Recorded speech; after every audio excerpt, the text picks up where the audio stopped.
What does a student leader need to know to be successful? Have a vision. You need to know where you want to go.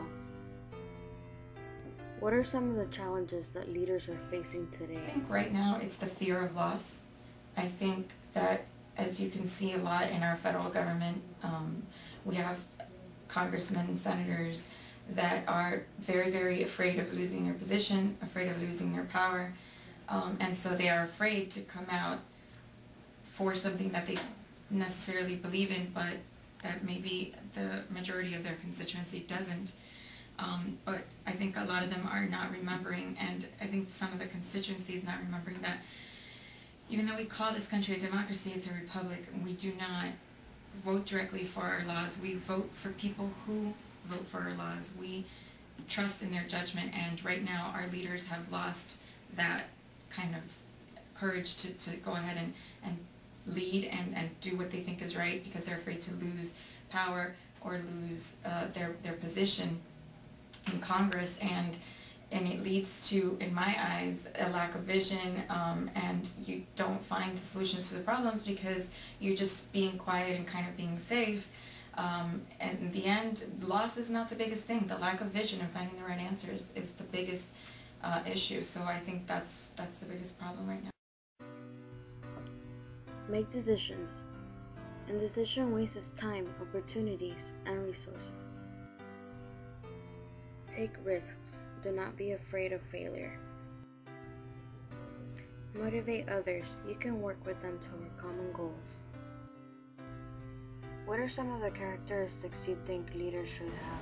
I think leaders have to care passionately about the subject that they're involved with and transmit that passion to others. I think they have to have a very, very clear vision about what it is that they want to accomplish and what it takes to get that done. They have to be able to inspire others to buy into that mission and to care about it and to work very hard to achieve it. And they have to be able to organize a work plan or strategy for getting that done. Build teams. Coach teams in collaboration and conflict resolution. What are some of the characteristics a leader should possess? The very obvious one, of course, being having a group to lead. It should be something that a leader has. However, I think the more complex are the other two, which are being able to come out in front of something that's not necessarily popular. Sometimes allowing, having the courage to say, even if I don't have followers right now, I believe I'm right. I believe this is a good thing. I believe this is a good idea. So I'm gonna champion it, and then kind of letting the chips fall where they may once that thing is implemented. See if it works. See if people do then agree with you.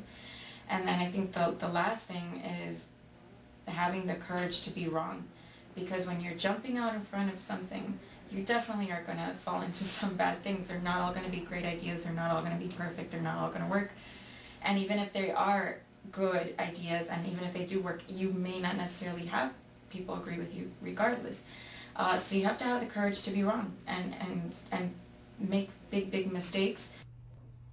Possess self-knowledge. Know your strengths and weaknesses. What advice can you give to young leaders? I think that future leaders do well to learn how to follow. That seems like trite advice, but if you want to lead, then I think it's important to know what it is you need to do as part of a movement, a part of a process, a part of an issue that you want to carry forth. I think that being a good follower teaches you how to lead. Being willing to take risks, being willing to push back with people who are in leadership positions. The people here at the Trust that I value the most are the people who aren't afraid to push back and to offer suggestions and to push the limits of policy or of decisions that need to be made, and who learn how to lay out their arguments for a change in position or direction. And so those are the people that I value very much, and it's the good followers that I would tap for leadership positions in the future. Display integrity. People need to know they can trust you. Pursue lifelong learning. Be open to new ideas. Who are some of the people that inspire you as a leader? I think I've been very interested in leadership and in history. And I think there's no one leader. I can think of many. I'm very moved by Martin Luther King's civil rights movement. I'm very moved by Mahatma Gandhi's movement in India and South Africa. Nelson Mandela, someone that I honestly look up to and respect. Marian Wright Edelman is the founder of the Children's Defense Fund in Washington, D.C., and has for many, many years mobilized this country around the needs of children, and I look to her as an inspiration and a role model. Communicate effectively. You must be able to express your ideas. Help others succeed. Help them achieve their full potential for the benefit of the organization. Be ambitious. Strive for improvement and success. Have an inspiration. Look up to someone for guidance and direction. Who are some of the people that inspire you as a leader? Okay, well, I've had several inspirations. They include Hillary Clinton, Madeleine Albright, some current people here in the city of Miami, and some of our local leaders like Adrian Arsht. But I have to say that the person that I've been learning about recently and I truly feel has the leadership qualities is Eleanor Roosevelt. She became a leader at a time when women didn't necessarily have that role.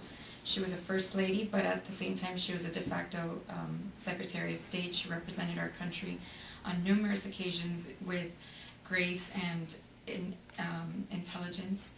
She was very well respected around the world, and she did work on her own as well as supporting her husband as president. But she just really had a vision, and she followed it at a time when many women were not able to do that. Have a goal that people will follow with you.